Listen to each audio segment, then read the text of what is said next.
Hello, everybody. Welcome to Insights Now from JP Morgan Asset Management. I'm Brendan Hall, and I'm a research analyst on the Market Insights team, and we have a great episode lined up for you today. Joining me across the table is my good friend, Jack Manley. He's a global market strategist on the Market Insights team, and the person that we on the team turn to when the conversation shifts towards crypto. And that is exactly where we're headed today. If I'm being honest, this is one of the parts of the market where I'm still very much a student.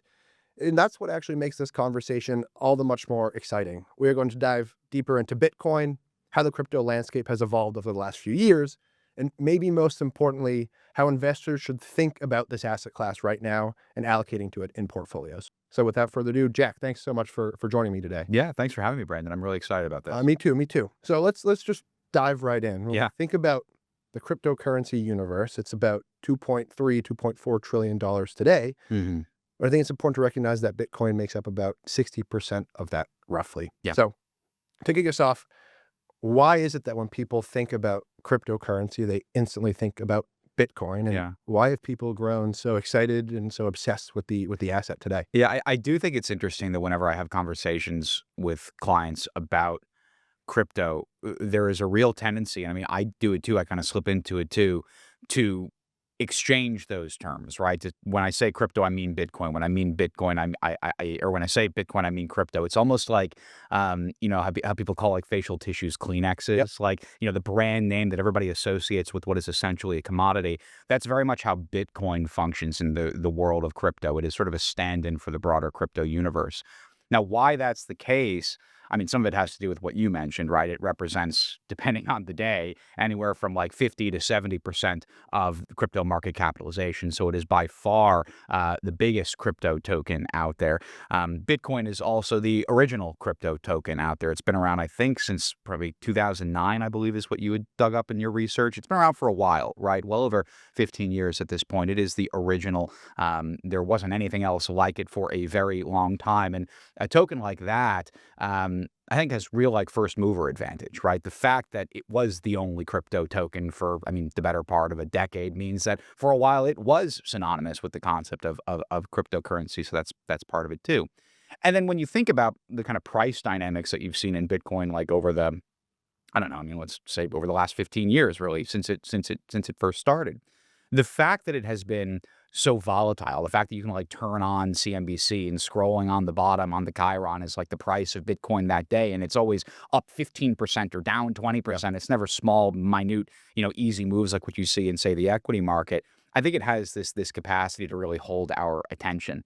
And so the combination of all those things, I would say, is why Bitcoin has kind of become the king of crypto. Now, what's the appeal of like Bitcoin, and why are people so like fanatical about this thing? And when I think about what makes Bitcoin so appealing to somebody that may want to hold it, there are a few things. The first thing we have to do is consider that Bitcoin really aims to be something like a digital version of cash, right? Like cryptocurrency, we say that, we don't necessarily think about it. Currency is in that word, right? This thing is supposed to be a currency. It's supposed to function like the dollar or the euro or the yen or whatever. And in that role as a currency, a lot of people are sort of disenchanted with basically modern monetary theory. Like, they don't love that we're off the gold standard. They don't love that we can just print money. They don't love runaway fiscal balances. They don't love a centralized authority controlling the supply of this stuff, tracking where it is moving. And Bitcoin really ultimately aims to solve for a lot of those things. Bitcoin is decentralized, meaning there is no like a central authority that produces Bitcoin. There's no treasury. There's no central bank associated with any cryptocurrency, but in particular with Bitcoin. If you and I, let's say, wanted to exchange funds, right? Like, we can either do that directly with like cash, which is anonymous, but it's also like linked to treasury, right? It's linked to like a dollar that the government issues. We could do it online through like one of the many apps, but then we're using a third party, right? We're going through like a payment processor. We could do it through like a, like a Western Union type situation, but then there are lots of frictions and there are lots of costs associated with that. Bitcoin is its own thing, right? Like I can move Bitcoin to you, you can move Bitcoin to me. Nobody has to stand in between us. We don't have to exchange it for another currency. It's easy, it's smooth, it's frictionless, it's decentralized. It's highly appealing to people that are, again, kind of wary of the idea that the government is kind of controlling the supply and watching where all this stuff is moving. We also know that Bitcoin, by nature of existing on the blockchain, which is a concept that gets talked about a lot, is very stable. It's very secure, right? That doesn't mean that it's not prone to user error. Like, you probably read about, I know I've read about these instances of like guys that, had what is now $50 billion worth of crypto, like on an old computer hard drive that they tossed into a landfill like 10 years ago. And now they're like, doh, that's worth a lot more than it was back then. I wish I could get it. And they like pay some guys to dig up the landfill. Like you can still lose your Bitcoin. You can still screw it up. You can still get scammed, but you can't like counterfeit a Bitcoin. You can't fake a transaction. If I move money, from my account to your account, there's no disputing that. There are no like take backs. And so that stability, that security that's associated with Bitcoin, and a lot of that again has to do with its underlying infrastructure, that the blockchain is highly appealing. Yes. And then finally, I would say the scarcity of Bitcoin is very appealing. And this is where I think a lot of people like to compare it to gold, really, or to any sort of Digital precious gold. metal. Digital gold is like a term that comes up a lot, right? There will only ever be 21 million Bitcoin mined into circulation. That's it. So there's already a cap on how much of this stuff will exist out there. And that's obviously in stark contrast to where we are today, where there is seemingly no end to how much money the government can print and throw into the system. And that scarcity, in theory, breeds value, right? I don't know if I necessarily believe that, but that is at least on paper one of the ways that you can approach this story. Now, interestingly enough, and I feel like a lot of people don't fully appreciate this, not all the Bitcoin that will ever exist exists right now. We're at around 19 million or so, give or take, Bitcoin. So there are around 2 million Bitcoin still kind of in the hopper waiting to get entered into circulation. And the way that the algorithm works there, the way that Bitcoin is released into circulation, not to be morbid, but we're all going to be dead by the time the last Bitcoin is mined. It's going to be sometime in the next 100 years that 21st millionth Bitcoin or 21 millionth Bitcoin actually enters circulation. And so that combination of the asset being decentralized, the combination, rather, of it being decentralized, of it being stable, secure, of it being scarce, all of these things make Bitcoin what it is. It makes Bitcoin Bitcoin. And that's why this thing has such a almost like religious following. People are really passionate about this stuff, and they see Bitcoin as an answer to a lot of problems. Yes, I think that makes a lot of sense. Something funny you mentioned, losing the hard drive with your crypto held on it. But I think now, and something my friends have experienced, is that you get a wallet on your phone and you need to remember a 24-word passkey in order to access your cryptocurrency. And obviously 24 words, tough to remember, and people lose their passwords. And so there's a lot of cryptocurrency maybe being left in that wallet. And what are you going to do? Like, who are you going to call? Like Mr. Bitcoin? Like, there's like no like hotline to call when you lose your password. It's not like you forget your password at your bank and you call up the bank or you go into the branch. Like, it's interesting you bring that up, right? Because it points to the fact that this security, this decentralization is kind of a double-edged sword. Yes. Like you are fully in control of your own destiny. Yes. Like it is yours to screw up. And as long as you like don't screw it up, it's great. But if you do screw it up, you have basically no recourse. Something that I think a lot of people have, like your friends, I'm sure, learned the hard way over these past few years. Something else sure we'll get into. Yeah. We talked a lot about Bitcoin because that is certainly the most mainstream crypto asset out there. But as years have gone on, we've seen more crypto assets come out. Some of them a lot more smaller. Some of them have or in terms of market cap, some of them have different functions. So can you talk about what else is out there other than cryptocurrency? And can you discuss maybe whether or not those are credible investment opportunities for investors? So I think after Bitcoin, the one that everybody seems to know about is Ethereum. I think it's actually called Ether. Interestingly enough, I think Ether is the token, Ethereum is the blockchain that it lives on, whereas Bitcoin is the same across both. So Ether is like the next biggest one, right? That's probably like 10 to 15% of market capitalization. And while at the end of the day, it aims to be something very similar to like what Bitcoin aims to be, which is effectively like a digital cash, like some sort of currency that allows for transactions through like a decentralized, secure platform, it goes about it in a slightly different way. Like one of the biggest differences between Ether and Bitcoin is there is no limit to how much Ether will exist. I think there are already like 120 million Ether tokens they can keep on growing. So that scarcity component isn't really there.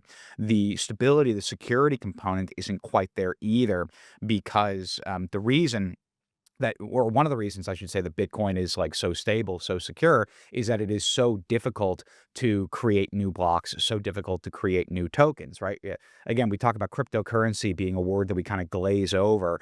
The currency part is sort of self-evident, right? But the crypto part is from cryptography. Like there's a lot of complicated cryptography that goes into building these blockchains. And when you are trying to create new Bitcoin, mine new Bitcoin into existence, you have to solve extraordinarily complex computational problems, which is why people spend a lot of money on like specific hardware, ultimately competing with a lot of the stuff that's flowing into artificial intelligence right now with LLM development, to get the firepower required to brute force your way into solving like a 26 key crypto hash. Yes. Ether does it a little bit differently. That process is called proof of work, right? You do all the work, you show your work, you're rewarded for it. Ether embraces a program called proof of stake, which is basically, look, I'm going to verify some transaction, earn a little bit of Ether as a result of that verification. I'm going to put up some of the existing Ether that I already have as collateral, and basically say that, look, if I'm like doing something silly, goofy, nefarious, I'm trying to like break the blockchain, I'm trying to, wipe out a transaction that actually happened, my collateral gets yanked from me. So it sort of incentivizes people to behave in the correct way. And then by staking stuff up, you're basically returned in proportion to how much you stake some amount of the Ether that ends up getting generated through that transaction. And so it means that this stuff can be created much more quickly, more easily, but it loses some of the security, the stability. Still, at the end of the day, I would say these two tokens kind of fall into the same camp. Then you have like everything else, right? Because now you're talking about what, like 75 to 80% of crypto market cap in just those two tokens, maybe even a little bit more than that. There are certain tokens that are meant to facilitate what's referred to as like decentralized finance. So like a really interesting example as sort of a proof of concept is a token referred to as XRP. XRP has been around for a while. Ripple is one of its byproducts. A lot of people are familiar with that name one way or the other. The whole premise behind XRP and its product suite is basically what happens if like, Jack lives here and Brandon, instead of like being over here, is like down in Mexico. And like Jack wants to send money to Brandon across border.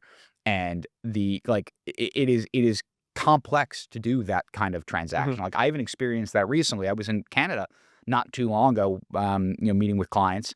I went with a couple of Canadian buddies to see the Oilers play in Edmonton, which was sick, by the way. Super cool. Very, very nice stadium. And those people are so serious about hockey.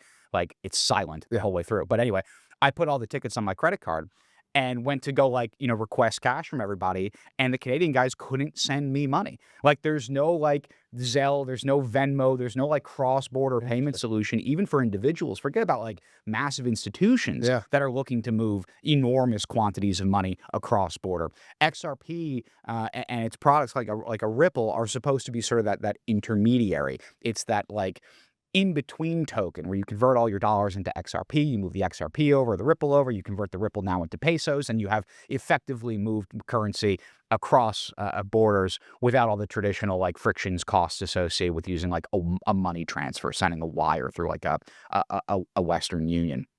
So there are certain things like decentralized finance where you see some crypto assets as well. Then there are stable coins, which I know we're going to get into it a little bit, so I'm not gonna like blow that up front. But then there are also, and this is where I would love to chat with you a little bit more. There are also meme coins, right? Like a not insignificant component of the crypto landscape is tokens like Dogecoin is probably like one of the original ones from at this point. God, I mean, maybe almost 10 years ago, probably a little Yeah. bit less than that. Tokens that just sort of by definition have no value, or the value is like very difficult to assess. And a lot of people kind of pile in and invest in them. And I would imagine that everybody can tell that you're younger than I am, because your hairline is a lot better than my hairline is. I'm so jealous of your flow, dude. I would guess that when we think about like who's interacting with these like meme coins, or like what I would call almost like nonsense crypto tokens, it's generally speaking going to be younger individuals. Like a couple of weeks ago, maybe 3 weeks ago, I was in this room recording another episode of Insights Now with a couple of our colleagues, Katie, Jordan, talking about how millennials, how Gen Z, think about finances, think about investing in crypto is a big part of that.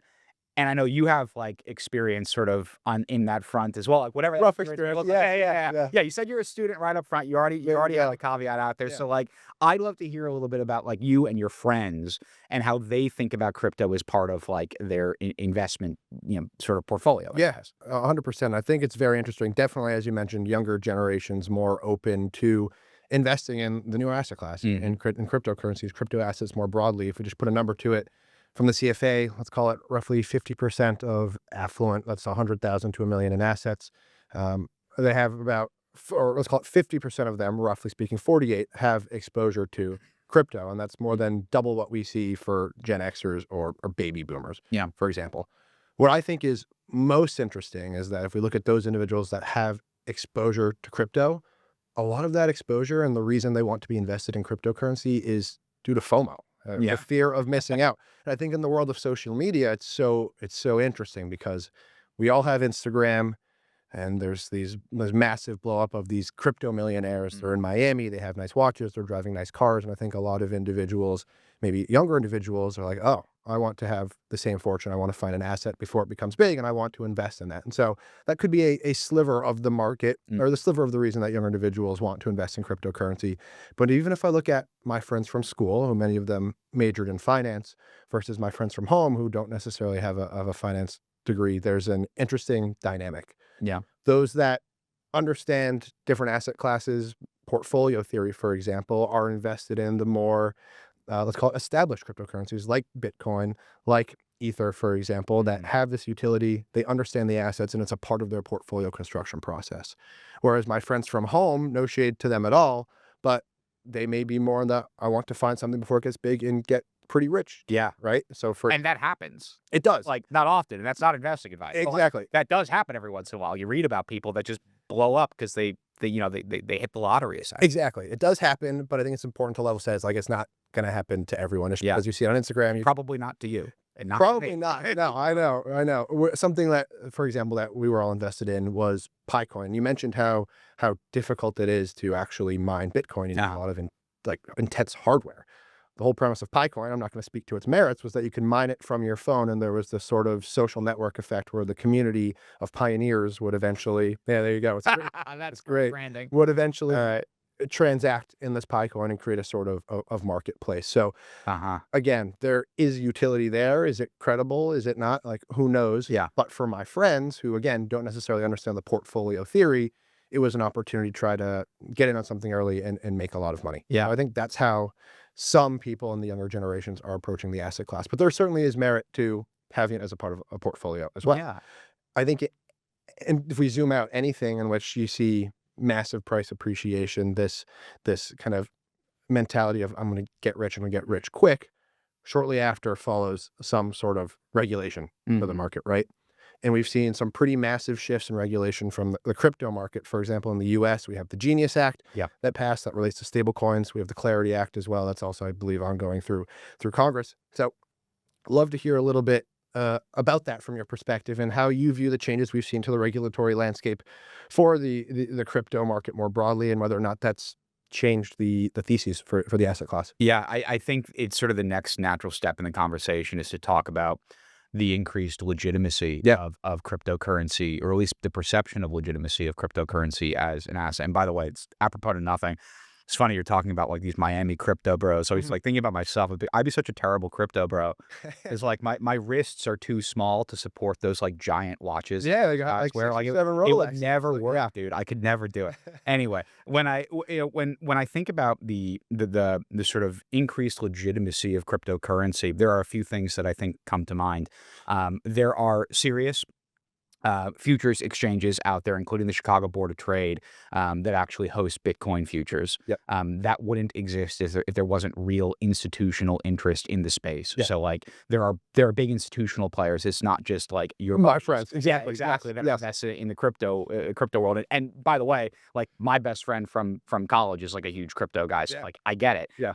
You're not alone in that camp.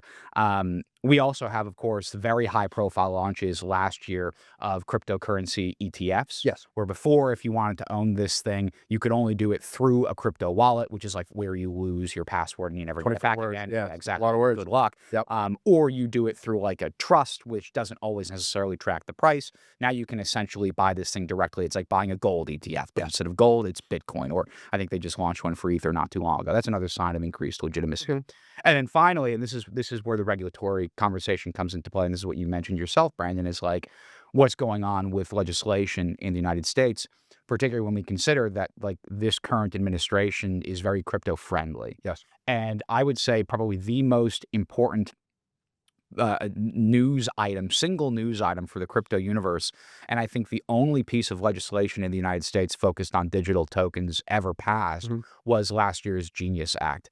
Genius is, of course, an acronym like all other, seemingly pieces of legislation. I have no idea what it stands for, but it's all caps. Yep. It's an acronym. And what was important about the Genius Act is that it laid out very clear guidelines, like an institutionalized regulatory framework for stablecoins. Yes. Now, a stablecoin has existed for a very long time. Stablecoins have been around for a lot longer than like just the Genius Act came around. Yes.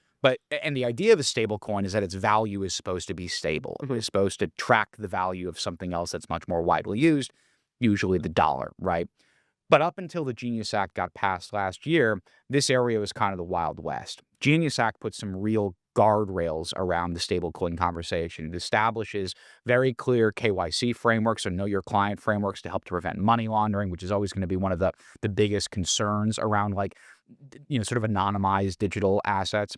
It also sets very clear parameters for what collateral looks like in this stuff. We live in a world of fractional banking reserves where a bank can take in $10 and turn around and lend $100 and nobody seems to care. I mean, that's how modern finance works.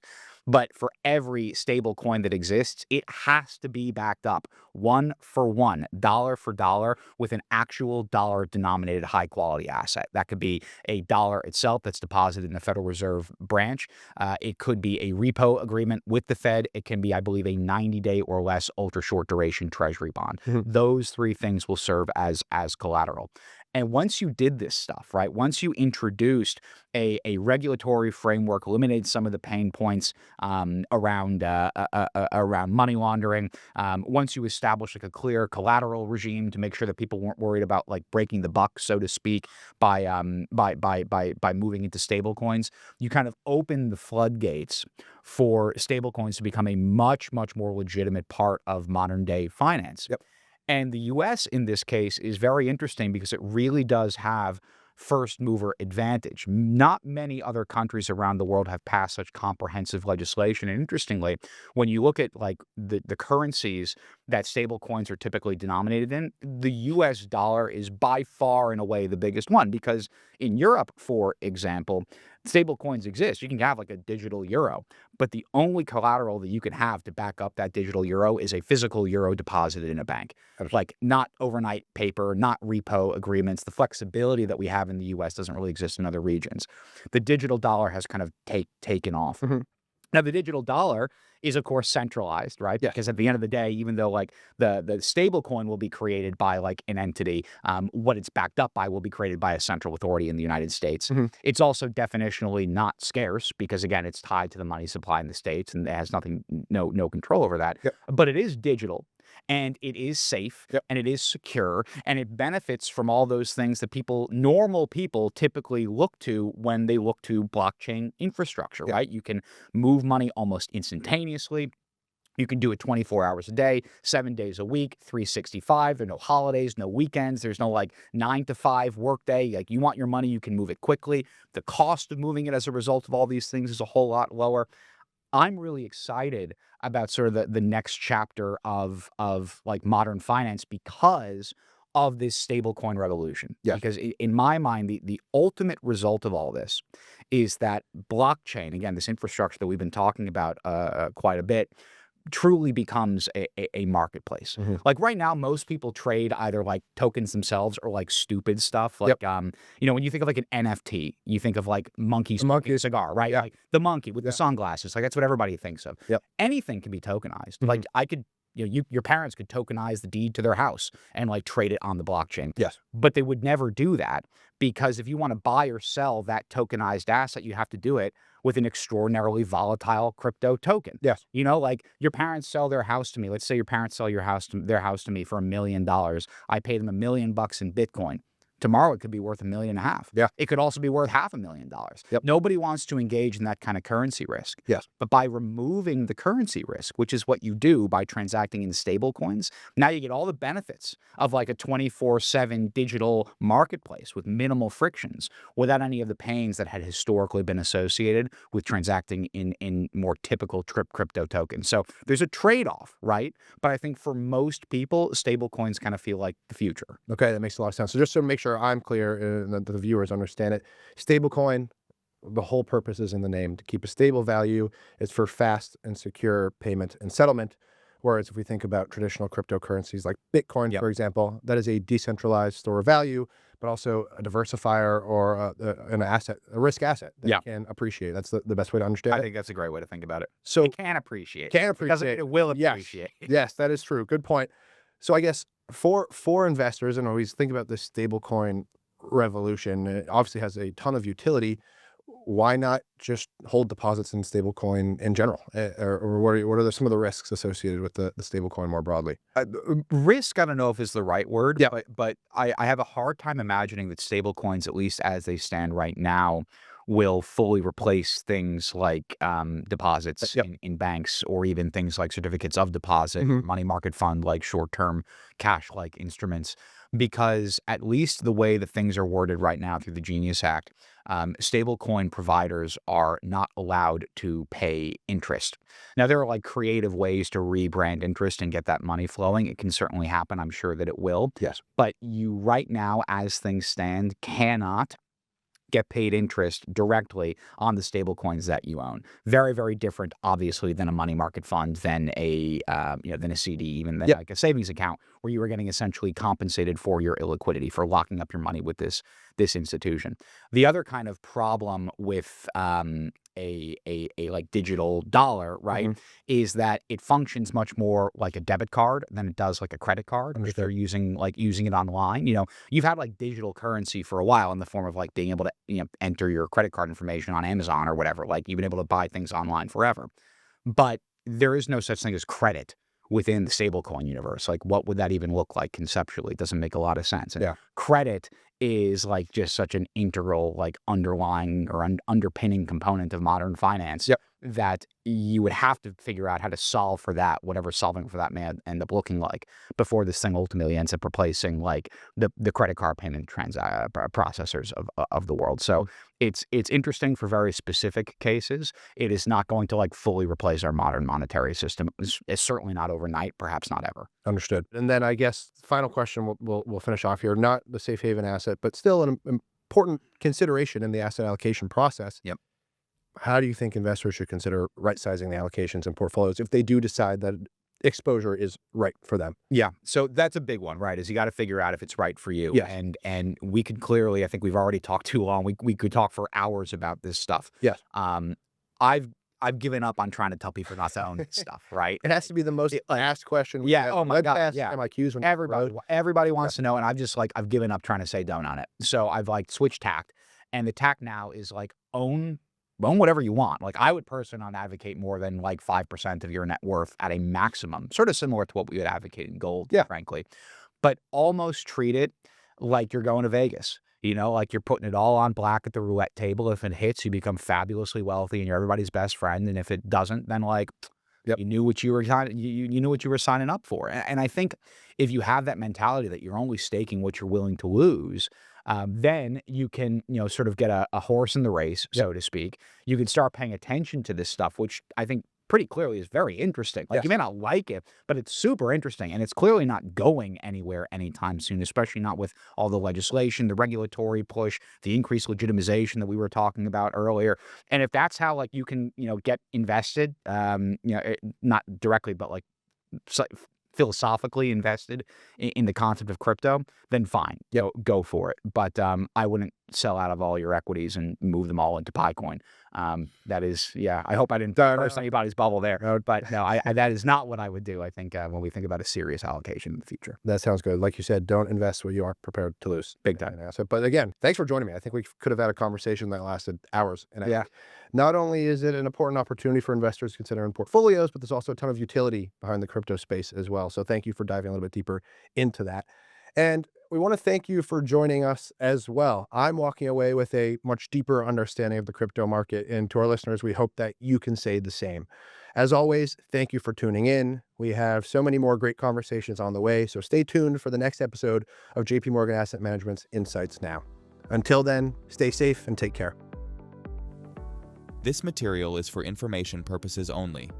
The views, opinions, and statements of financial market trends that are based on current market conditions are those of the speaker and may differ from those expressed JP Morgan Asset Management or by other areas of JP Morgan Chase & Co. Any companies referenced are shown for illustrative purposes only and are not intended as a recommendation. We believe the information provided here is reliable, but should not be assumed to be accurate or complete. The views and strategies described may not be suitable for all investors. This content is intended for information only based on assumptions in current market conditions and are subject to change. No warranty of accuracy is given. This content does not contain sufficient information to support investment decisions. It is not to be construed as research, legal, regulatory, tax, accounting, or investment advice. Investments involve risks. Investors should seek professional advice or make an independent evaluation before investing. The value of investments and the income from them may fluctuate, including loss of capital. Past performance and yield are not indicative of current or future results. Forecasts and estimates may or may not come to pass. JP Morgan Asset Management is the asset management business of JP Morgan Chase & Company and its affiliates worldwide.